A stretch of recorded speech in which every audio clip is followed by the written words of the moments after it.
Hello and welcome to freephotoshop.com and this week's video tutorial where we're going to be taking a look at creating a panoramic photograph from two independent photographs I have right here on screen.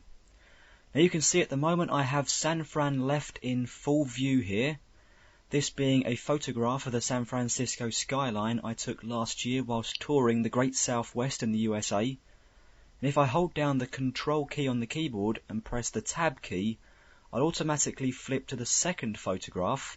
That's Command Tab on the Mac, by the way. And what's happened here is that I've taken the first photograph, then moved the camera slightly over to the right, and then taken this one. Now when you're doing this, the name of the game is keeping still. You're always going to get a slight angle variation, but if I remember rightly, on this particular day I was standing on a wall just outside the gift shop on Alcatraz Island, and I think there was a really strong wind coming in through the bay, and I was standing on something trying to get a decent shot, so naturally we're going to have a few problems with these photographs, and you'll see what I mean a little later on in this tutorial. The good thing here though is that these are problems that you're probably going to face somewhere along the line as well with this kind of work, so it's kind of good that in respect of the problems that you can get, we're going to be facing some of them today. Okay, one thing I could do is to come up here to the File menu, select Automate, and then choose the Photomerge option. That's one way of working here inside of Photoshop. Another way is to merge our photographs manually, and that's what we're going to be doing inside this tutorial. I'm going to hit Control N on the keyboard to open up a new document. That's Command N on the Mac, and I'm looking for a document that's going to house our merged image. So what we want to be on the safe side is a document that's a little larger than it actually needs to be. So I'm going to go for 5,500 pixels in width and 3,500 pixels in height. The only other value I'm going to change is the background contents, which I'll change to transparent. And we'll also give this document a name whilst we're here, and in this case I'm going to call it San Fran Bay. And then I'm going to click OK. I'm going to bring up the San Fran left image to the top of the pile here by clicking on it, and then I'm going to hover the mouse over the left hand side of this document pane until I get this little double arrow icon show up.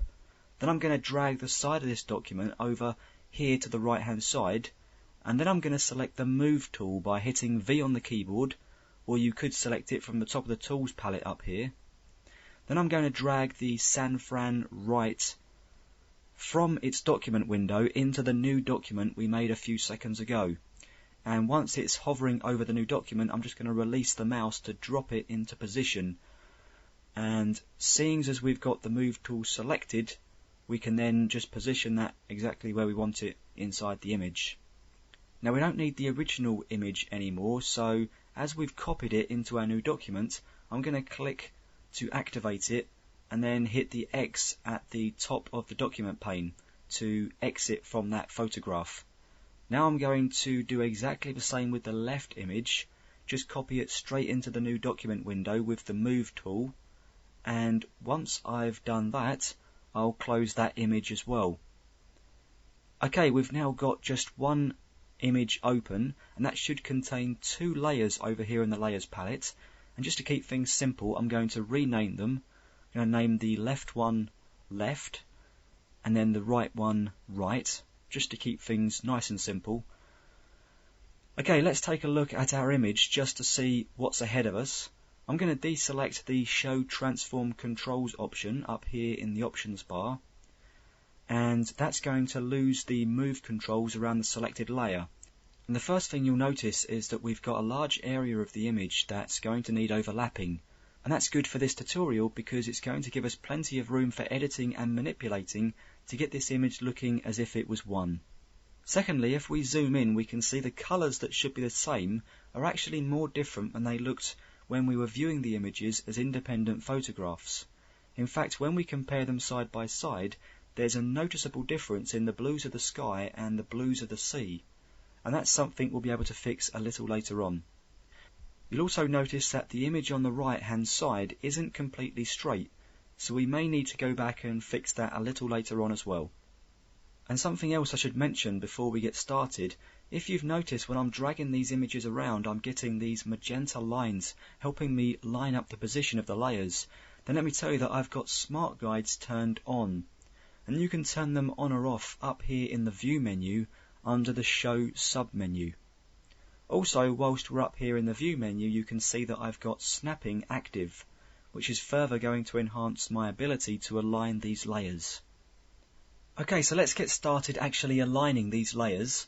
I'm going to come over here to the Layers palette and make sure that the right layer is at the top of the layers stack. Then I'm going to reduce its opacity to 50%. Now with the right layer selected in the Layers palette, I'm going to hit V on the keyboard to ensure that the Move tool is selected. Then I'm going to come up here to the Options bar and deselect Auto Select Groups and Auto Select Layer.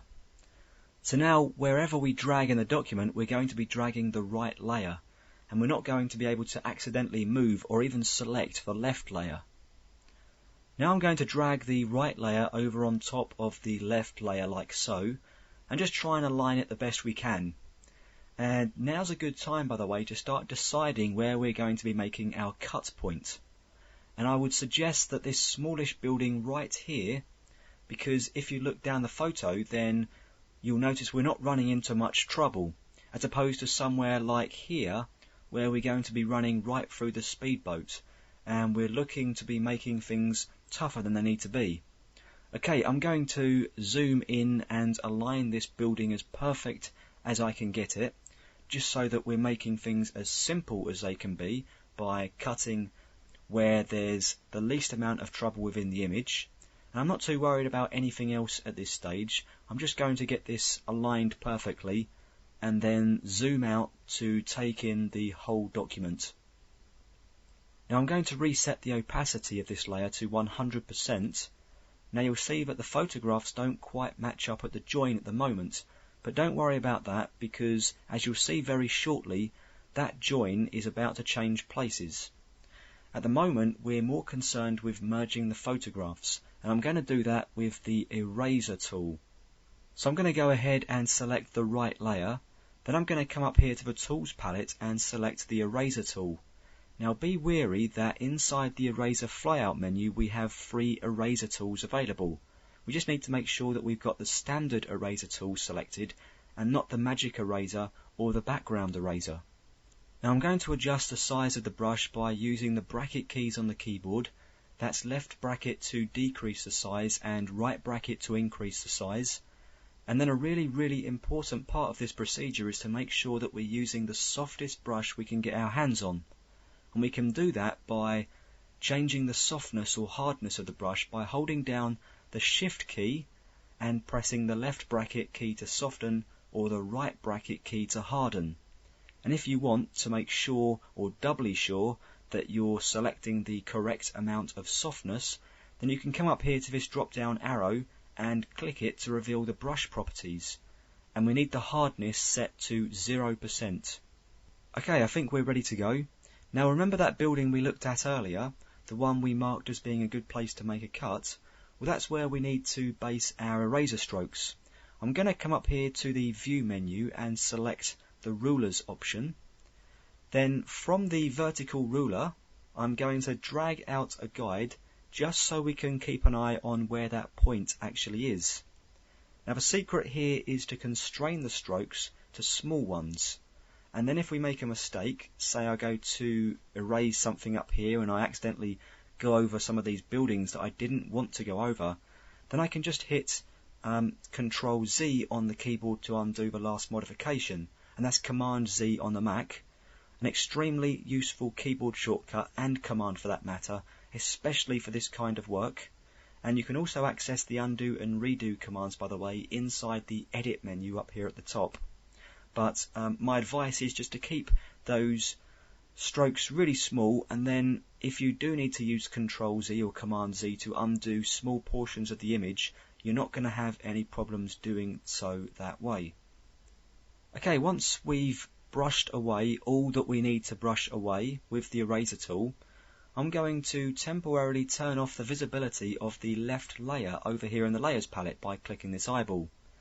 and if there were any isolated segments left over, then I could just erase them right now without having to guess what's actually being hidden by the fully opaque layer on the left hand side. And notice that this transition is feathered in the middle here, and that's the result of us using the softest brush we could find, and it's a really crucial step in making the two images blend into each other.